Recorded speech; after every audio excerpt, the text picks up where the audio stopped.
Hi, this is Johnny Depp, and we're here in Hollywood, California, downtown Hollywood, California, and we're shooting a film called Ed Wood. We're in a meat plant. Okay, so I'm in black and white. I've got my Angora. I was wondering about that. I've got my Angora sweater on. Ew. And I'm ready to talk about, for this Halloween, everybody, we're not doing a regular Valley Vox show because the theater's closed, but I couldn't miss this opportunity to talk to Joe Clem, who actually worked with Tim Burton on the set of Ed Wood. So we want to get some fun stories. He's got a ton of stories. I already know this because I know a friend of a friend who knows him. And dude, listen, the big interview is Elizabeth Taylor, the Diamonds commercial. Oh, where are we going with this today? Because, I also pulled out some other stuff, from being John Malkovich, but I didn't get too deep. Stop, don't. My audience, they're going to be freaking out, okay? Joe has worked on so many wonderful projects that we all love. Today, we're going to focus on Ed Wood, but there are so many more. Think of Joe as another Sandy Gimpel, just someone who has been intimately involved with films that we love. And I can't wait to pick Joe's brain. So, Joe, thank you so much for your time. Joe is a gaffer. And it's Halloween and we're going to do Ed Wood. So, Joe, can you please show me that wonderful stuff that you got at the end of the shoot of Ed Wood? Well, just real quick, I was a set lighting technician on Ed Wood. I was not a gaffer or a rigging gaffer or a best boy, and I played those roles at different times. That wasn't my role in Ed Wood, because I respect, John Vecchio and all the rest of the beautiful people that were on that show. So yeah, and I was a regular day player, which I should have put my Ed Wood sweatshirt. They gave a nice sweatshirt as well, along with this lovely gift. You can see Ed Wood. So the sweatshirt is a black sweatshirt that says Ed Wood, just like that on it. Okay. But these lovely little thing, right, is a set of ladies' underwear that everyone got, and a little card from Tim Burton saying, thanks for all your hard work, Tim Burton. It was just cute and fun and real touching. And I did, Catherine sent me that little clip of Let's Shoot This Effer, the making of Ed Wood, which brought back so many memories. And I remember this really light, fun atmosphere on the set. And this movie was Tim Burton's thank you from the studio for doing Batman. So he got to do this movie, because he made him a couple of dollars on the other movie. And I have a question about that, actually, before we go forward. Sure. I heard Columbia dumped it because he insisted on it being black and white. Is that true? I don't know that. No. I don't know that. Right.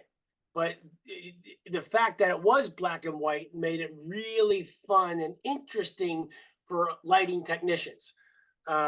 Color is great fun. And, I've done 70 millimeter stuff, but black and white is just the entire approach shifts to contrast. So I don't know how deep you want to get into, artistic and technical. Yes, please. But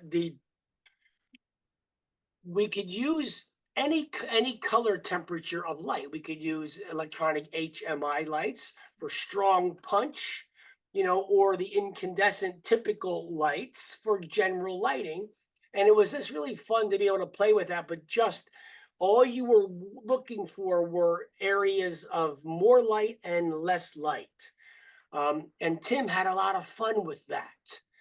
As a matter of fact, this is a little tricky to say, but it was so laid back that we would show up and Tim and Stefan would go into Tim's trailer and get stoned for several hours.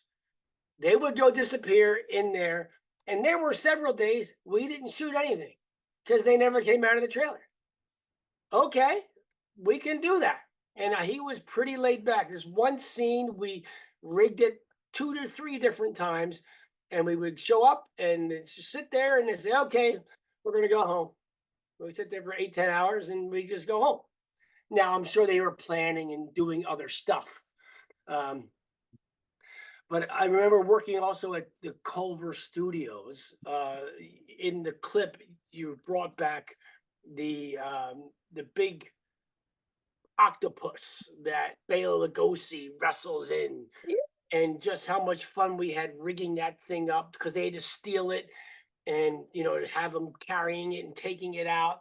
And I remember the day that they did that scene with Martin Landau, and it was just a lot of fun and frivolity. Martin was so much fun.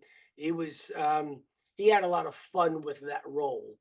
And that little clip that you showed some of the fun that Tim would have working with them. Yeah.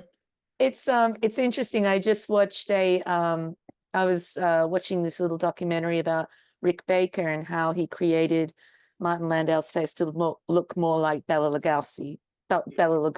Yeah. And he won an Oscar for it, as did Martin Landau for this film. Right.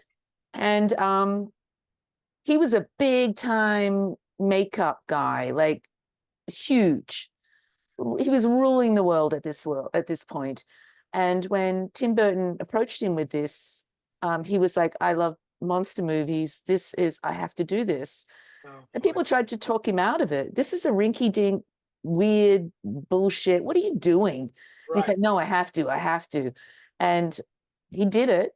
And he said it was so much fun. That feeling that you're giving me, that frivolity, let's just bring that Ed Wood energy. It's like a meta kind of film. Right. And yeah, that's fun to hear. I'd like to ask you, I love that octopus scene because if they forget to steal the motor that operates the octopus, and Ed Wood yells out, "Throw it around, make it look like it's killing you." It's so precious. And do you remember what film stock you used? I know. Goodness. Oh, shucks. That's too many years.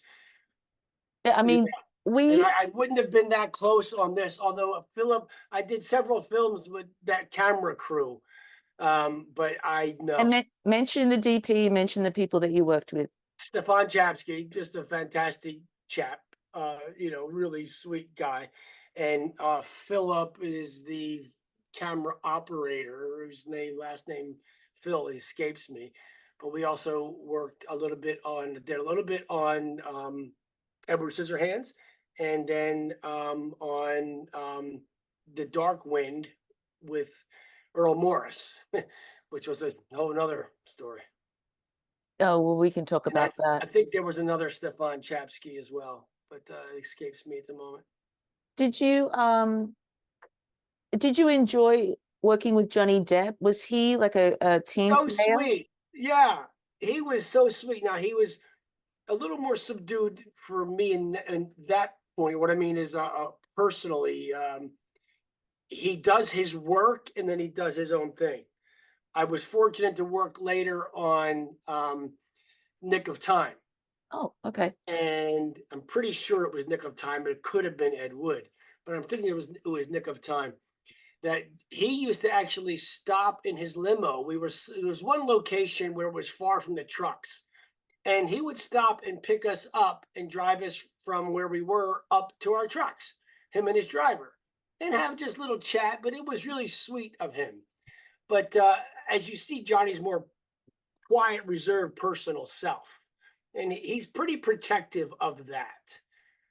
I was really interested with that behind the scenes documentary, and guys, I'm going to share that. It's going to be tagged onto this interview before we get to the film. But the connection that Tim Burton and Johnny Depp have is very clear. Yeah. The subtle direction, he gets it. I mean, it's like when you have a creative partner, or when you have a love connection, a partner, you can flow into each other's creative spaces, and you kind of sense that when you watch some films. You can tell that there's a connection there. And I'm not talking about sexual chemistry between actors, but although that can creative, be that creative connection. dance that they both know the steps. They don't have to talk about it. They just share the steps, because I think their minds are very similar in that just alter world, bizarre, fun, joyous place. Yeah. Did you get to work with Lisa Marie? No, Oh. not unfortunately, not that has memory for me. Okay, what about Patricia or Sarah Jessica? Again, Not I on have those days. vivid memories of that. So I'm sorry. That's The only okay. person is I started my career on the East Coast, where I worked in professional wrestling. I was a cameraman for professional wrestling and knew George the Animal Steel from those days. So when George shows up, in Ed Wood, it was a lot of fun. And I have a picture of he and I on that set of him putting my WWF shirt on. I should get it. Maybe I'll send you a picture. You can cut it in. Yes, please. George having me in a headlock, on this set, because he was fun. It's a whole other subject we're going to have to talk about. Let's focus on Ed Wood because my mind is spinning. Did you realize when you were making this film that it was going to be this important, or it was going to have an impact on people, on film lovers? It's always so difficult. There was a sense, knowing who you were with and the people on it, that it was a fun, quirky thing. But you never quite know it's going to be what it is until it's over. And I remember all the guys that did Forrest Gump, and they came back and said, well, yes, they did this stupid movie. It made no damn sense. So when you're shooting it, sometimes you don't know. So Forrest Gump kind of carries itself. Forrest Gump, even though you're working with Zemeckis, you're I did questioning not work yourself. on that Forrest Gump, but I knew all the people that did. I was doing different stuff, but I just remember that sticks out of my mind, talking to them vividly after that film. So the point being, it's sometimes hard, but again, I think it's black and white. And I knew if you had any love for Hollywood, you would be drawn to it. Just the quirkiness, and just because nobody did something about that era, and that celebrating the cheesy, Happy, and it was happy. just, it was just fun. And Johnny was just so fun. The whole cross-dress thing, it just had so many elements that were just so fun. Yeah, and it comes across as that. It comes across as fun. These Yeah. misfits, these misfits. I mean, I do know that the Patricia Arquette, Kathy, his second wife, that is not what happened in real life. In the film, is not representative of what happened in real life. But it's kind of tragic to think of. And I do understand that Tim Burton had said that he became really kind of interested in this Ed Wood story, not just Ed Wood, the filmmaker, but Ed Wood's relationship with Bela Lugosi. And they became so close, and Ed felt this protective energy over him. And Tim Burton became very close with Vincent Price at the end of his life. And that's where he was coming from. And I think that's where you get maybe all that heart. Sure. Yeah, Bela Lugosi, he lived up in Gardena, which is up past around near Long Beach. And he did go to rehab. He had a terrible heroin addiction,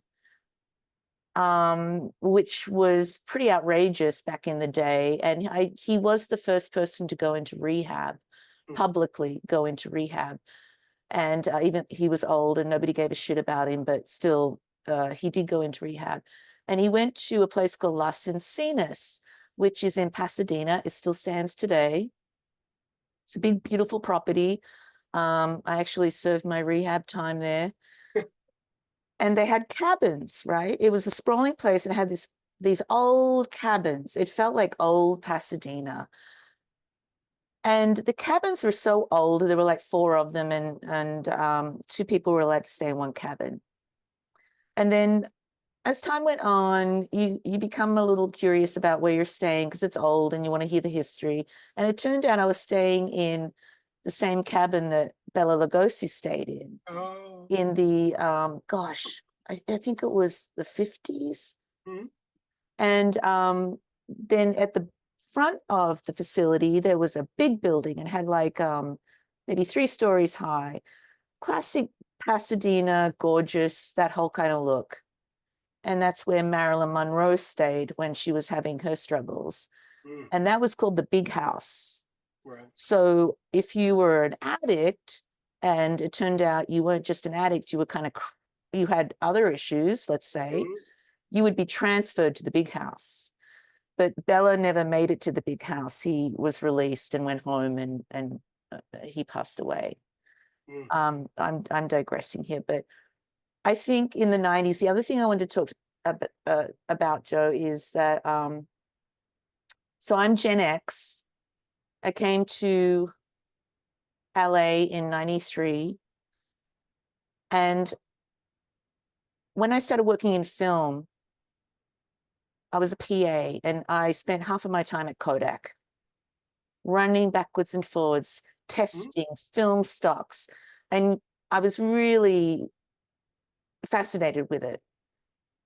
Lighting and the film stock Mhm.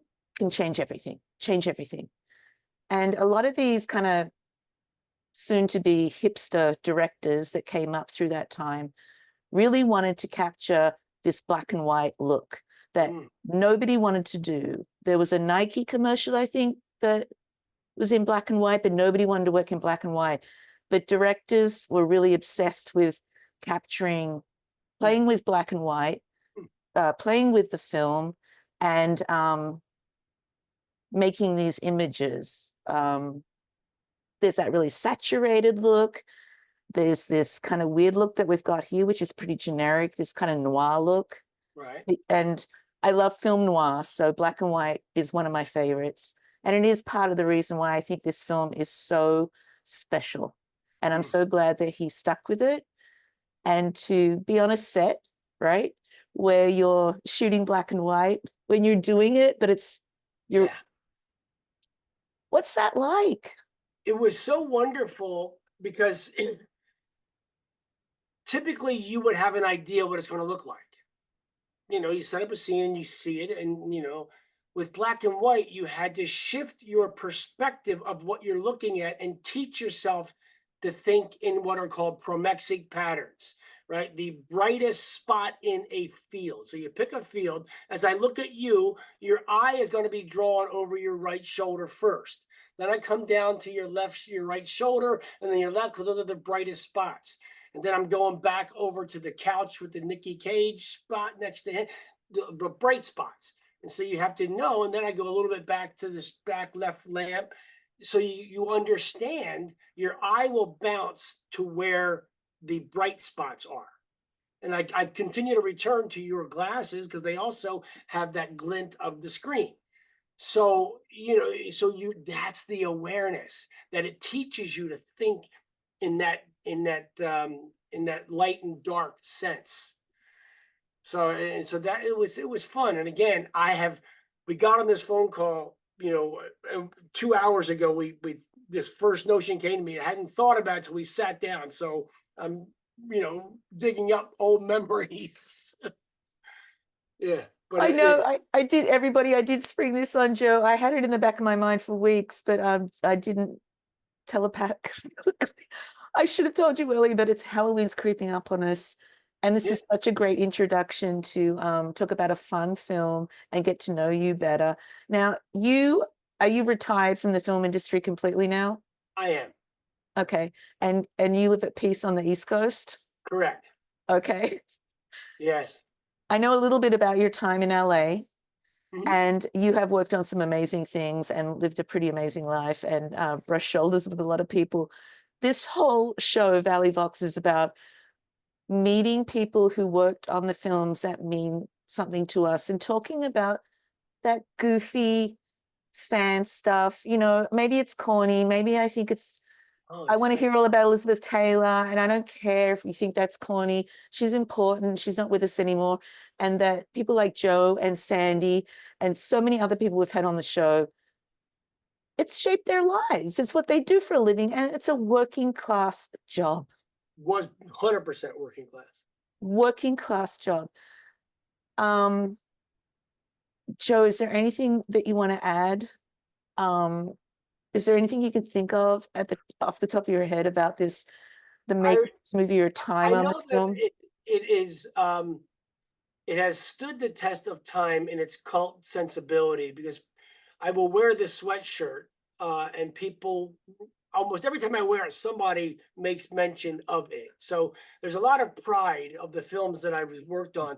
You know, that is one that I treasure, having been fortunate because it's just dumb timing, you know, that it happens that you get to do that. You know, Yes. you're available when they call, and that people I knew got the film because you travel in little gypsy paths, right? Yes. The cameraman hires a gaffer, hires a crew, and you know, so you just get so it's fortunate.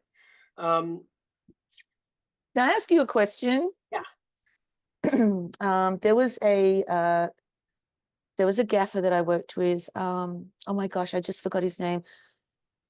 I'm sorry, I should have prepped it. I'm going to talk to you about him. I know you must know him. We did a shoot in Orlando, and that man saved my butt.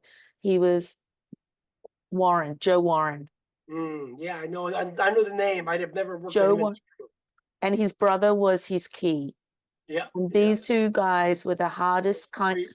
I had made the bump to producer. They had seen me crawl my way up and be humiliated from a PA, worked Yeah, my way through production. Now I was like the boss lady. And these guys were so proud of me. They were yeah. so protective. Yay. And they lived here in the valley. And oh my gosh. It's working class people. We're all They're doing the good little same thing. families. You know, Yes. you spend so much time, and you really do have a care. And again, the clip that you're going to show about the making of, it was just so wonderful seeing those faces. I hadn't seen of those some of those folks and thought of them, you know, since then. So it's a great memory. And you spend so much time, and you spend so much labor and so much effort that you get bonded in ways that you never forget. Yes. Yeah. Yes. And we're just carnies. Yeah. We're That's all. carnies. So one of the memories that comes back is when we were shooting. I forget what scene we were shooting in, like the Forum or some. Maybe it was the sports arena. Is Bill Murray in that film? He is. Is Bill Murray in? Yes, Of Bill Murray plays of Crystal. course of course he is. Right. He interviews the So transvestites I'm just making sure I have her. So and we're just sitting around talking about blue collar, and we're sitting waiting, and Bill comes up and sits down with us, and we just start chatting in normal just chat of the day.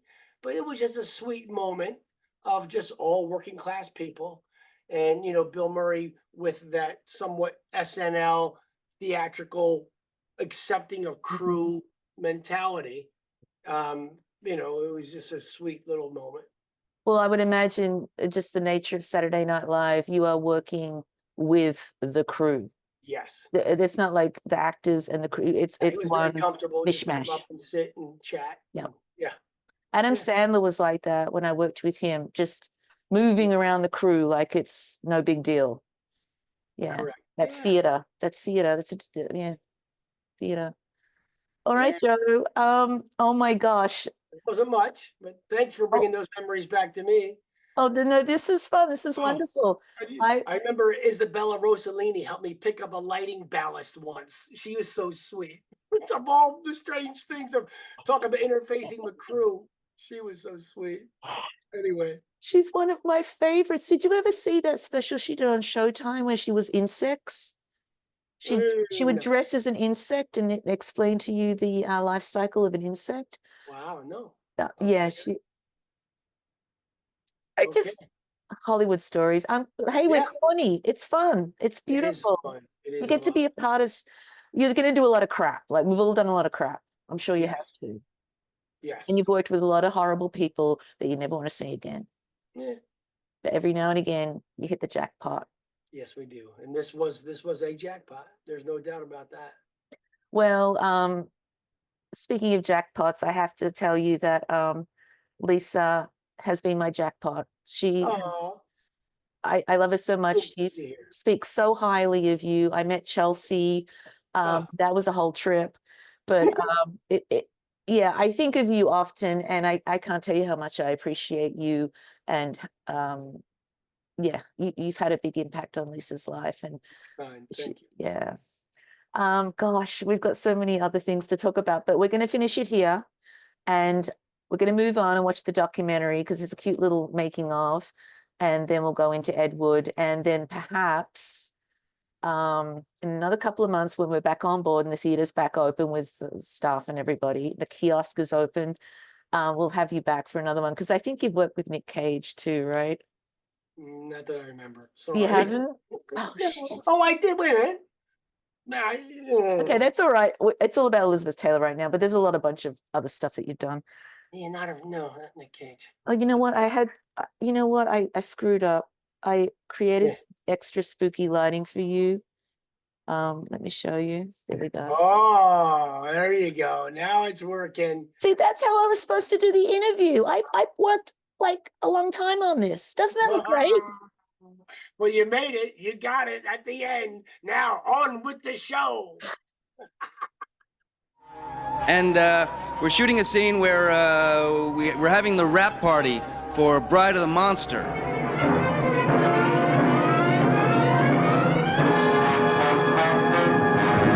You will be soon as big as a giant. A film that Ed Wood made, and it's a scene where I do a striptease in a meatpacking plant. And we're having a wonderful time, a swell time, a fantastic time. We've got Bill Murray, we've got Sarah Jessica Parker, Martin Landau, myself. We've got plenty of people, and it's great. And Tim Burton's the director, and he's directing the film, and meat. And Tim's a swell guy. I worked with him once before, where I played someone named Ed. Twice I've done it for him. Ed. Hey, smoke them if you got them, everybody, and action!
Your hands come up a little sooner. Can you even go more of a grimace, Jim? Lower your corners of your mouth.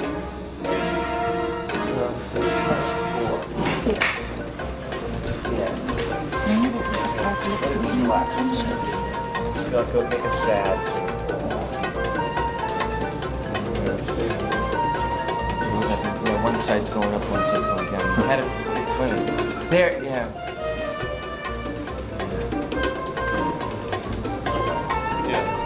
Open your mouth. It's funny. There, see, it's funny when you relax, it goes down. The corners of your mouth go down. So just relax. Okay, just relax and just slightly open your mouth. See, that's even better.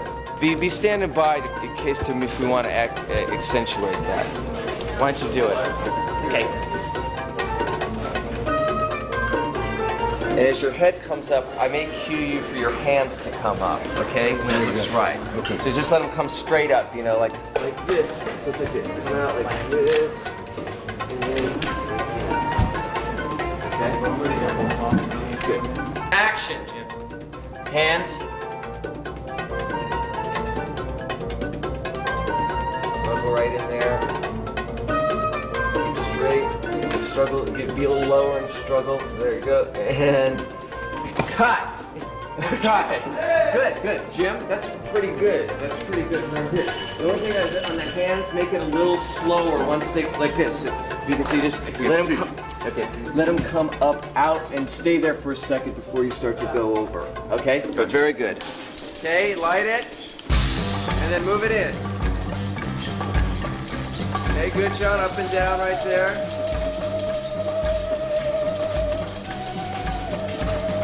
That's right. Enjoy the show. What a show.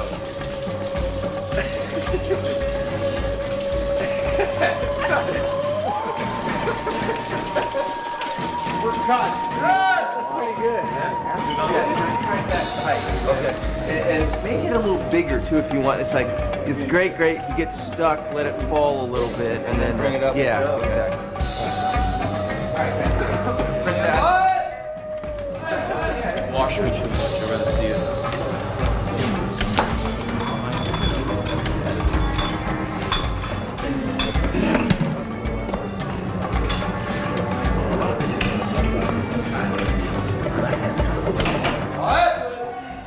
Roll sound. Roll it.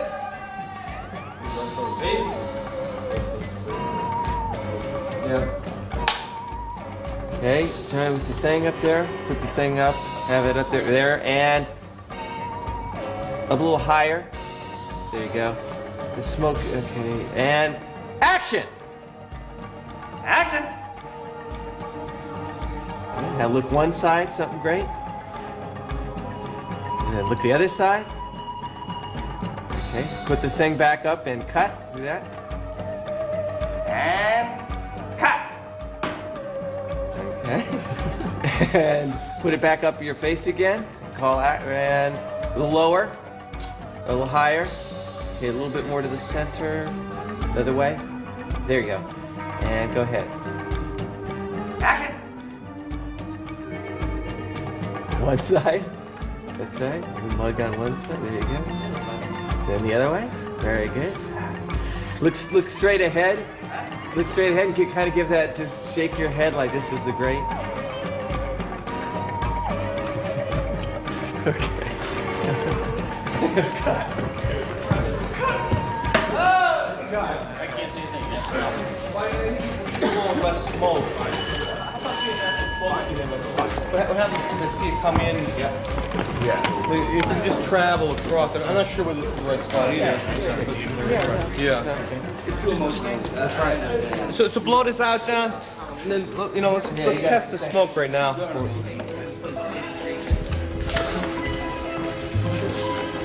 I think we're only going to do the end with Martin. Fighting at the auction.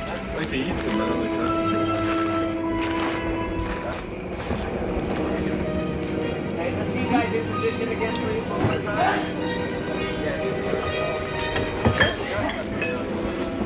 Hey, John, and then once okay, yeah, just stay there. Okay, good. I tell you what, Conrad and Paul, move a little bit more behind Johnny, behind him, and Danny, yeah, move in a little bit more. Move that box in just a touch more. Whoa. Okay. Okay, ready? Yeah, Johnny, let's see. Back there, you got plywood here? I have a. This is kind of good. Maybe not. And then Johnny, sit down like you're gonna do, and then talk like you're gonna talk. Then get up and. Yeah, that's good. Okay. Yeah, thanks, Mark. All right, so shall we shoot? Should we do the thing with Mark? Tony, let's make the film even longer than it already is. Yeah, let's do that. I got some other ideas. Is this for the whole thing or? It's the whole shebang. No, I mean the whole shebang. That's right. So that's him standing there. Yeah, that's him standing there. So you guys, that's him standing there. You know, it looked like you guys were looking at just an odd angle. So this is better. Yeah. How's that look, Phil? Okay. Are you going to say something?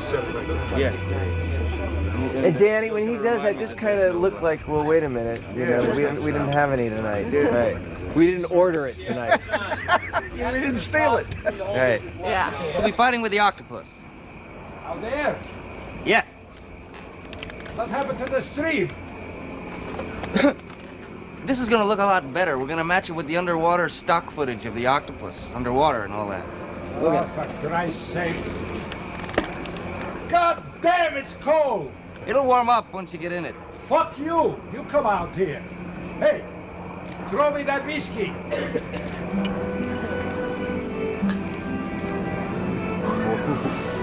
Nice. How do you turn this thing on? Well, somebody misplaced the motor for the octopus. So once you get in there, just shake his legs around a bit. It'll look like it's killing you. All right.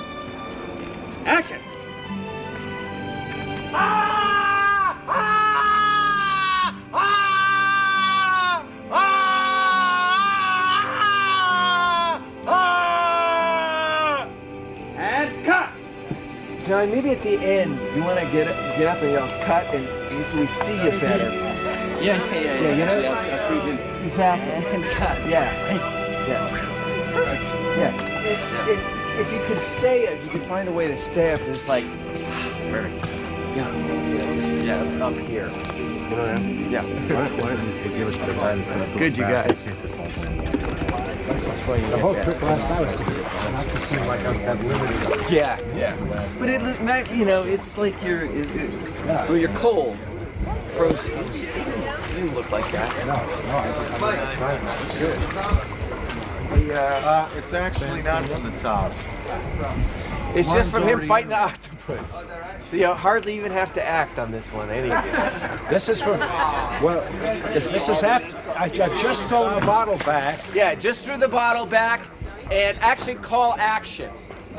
Yeah, He has to do that. yeah, guys do all that. Okay? Absolutely.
my spell. You will be my slave of love. My gosh, Bella, how do you do that? You must be double-jointed. And you must be Hungarian. Vampire, look at me. Look into my eye. You're watching our Halloween movie, White Zombie, starring Bela Lugosi. Well, whatever. Don't worry. Just do. No. I was just gonna. And even roll it. Don't worry about it. I was gonna say safe here, right? Beg your pardon? Okay, here we go. Safe here, right? Here we go. Quiet, please. Yeah, Martin. Just to start, just be a hair to your right. There you go. That's fine. I'll take it from that. Yeah, great. Okay, ready? Ready? Here we go. Great, Eric. Very good. Thank you. And roll sound. Hit. Kenny, give me a bit more at the beginning, okay? Okay. Yeah, marker. And action. All right, let's put it on film. Camera. Rolling. Sound. And action.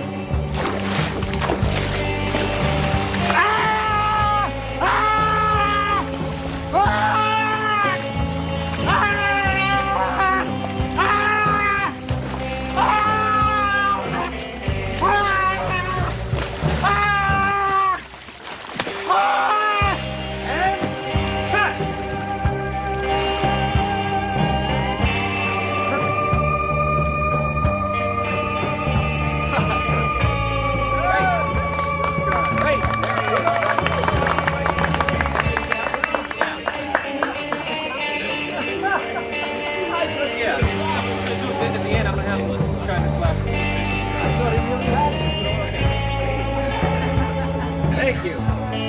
Martin, that was great. I got 2 grades. Yeah. You got 2 from him and 1 from me. So that's 3. Okay, let's call it an evening. When you first get in. All right. Thank you all. Good night, Martin. That's it. Listen, we can actually shoot the big underwater sequence. Great. Thank you, Martin. Thank you. Well, a fine mess you got me into this time, Ollie. Anyway, I've got to get back to the film now, because we have to shoot this film called Ed Wood. Thank you, and good night. You will come under my spell. You will be my slave of love.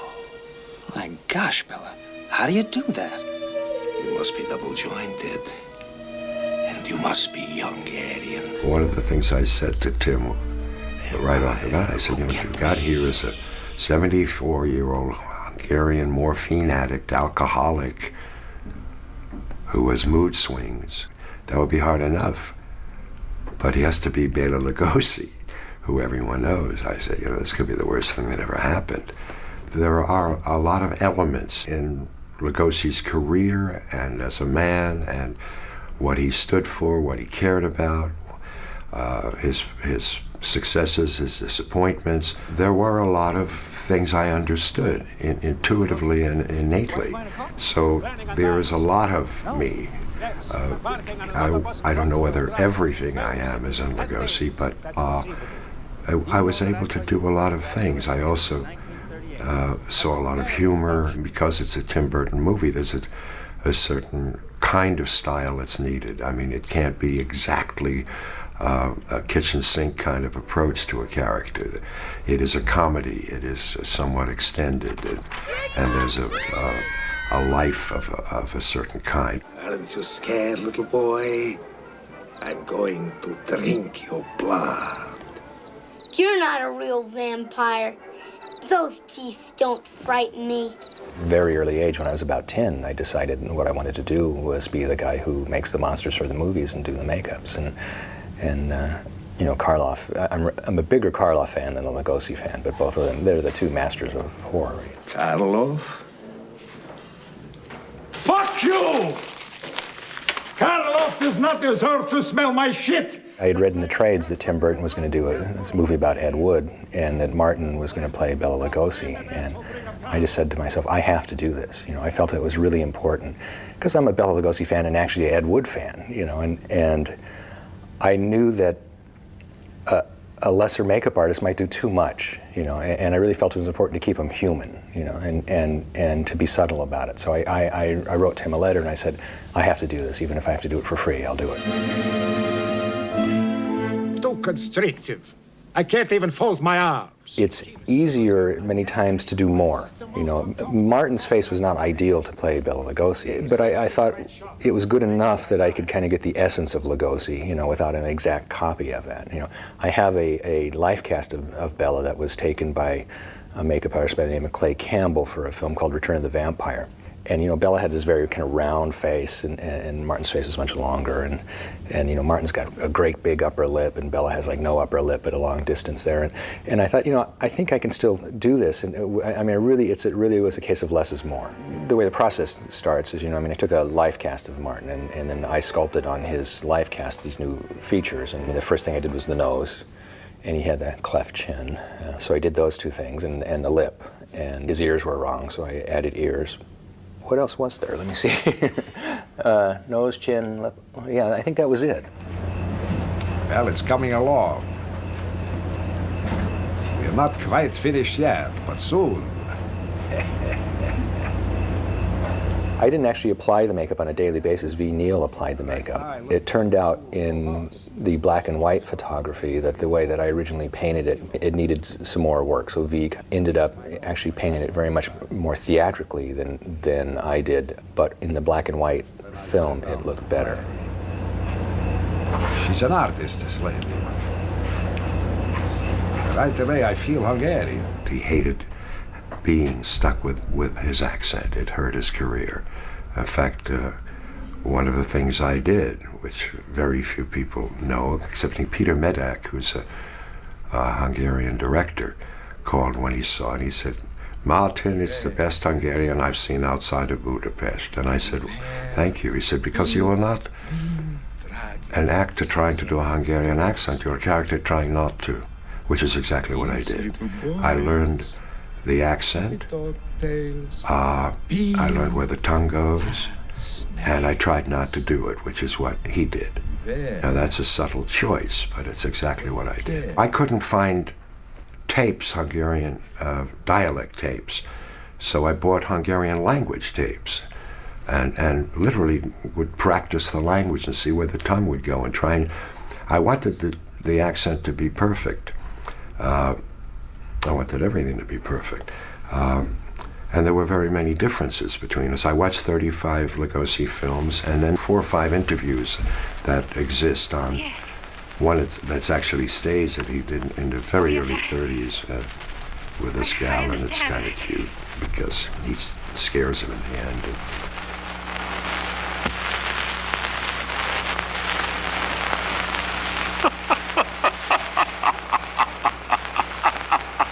There's a still photograph that appeared in newspapers.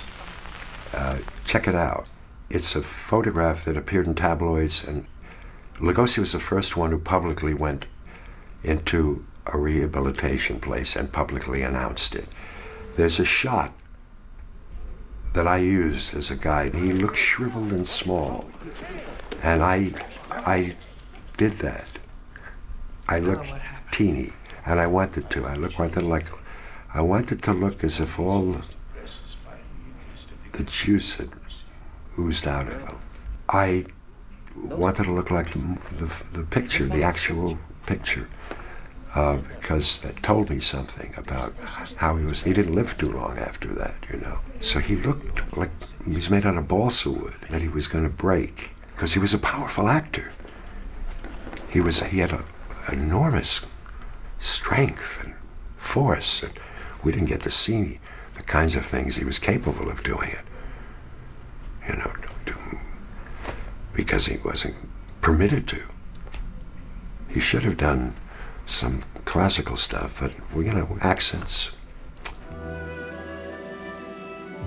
as I mentioned, I said I would do this for free if I had to, and I practically did, because it really was a labor of love. I really wanted to do it. It was important to me to do it, and some people were kind of thinking, well, what's wrong with you? Why are you even bothering to do this? It was kind of a little film and so on, but it paid off. I mean, that little labor of love kind of project got me an Oscar, and it got Martin one as well. My aim was to make him sad and funny at the same time, without ridiculing him. I wanted it to be an homage, a love letter to him. There was a piece written when I got the New York Film Critics Award. It's quite beautiful. He said, the Oscar goes to Martin Landau, its shadow goes to Bela Lugosi.